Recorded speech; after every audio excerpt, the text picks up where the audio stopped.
Dayımın ağzına araq dəydi. Vəssalam da.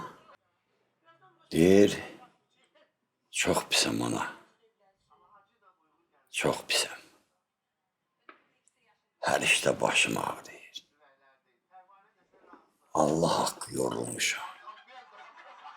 Kipriyim qaşım ağrıyır. Dayımın ağzına araq dəydi.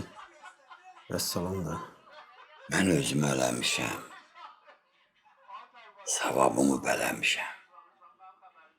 Aya, 30'da səhv eləmişəm. 55 yaşım ağrıyır.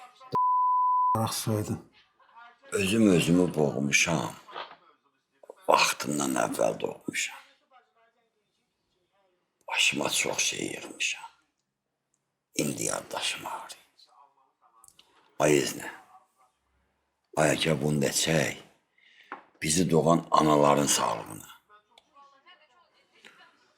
Bizi doğub salan anaların sağlığına. Gətirim bunu. Kişi de kişi. Atasına oxşamış igid.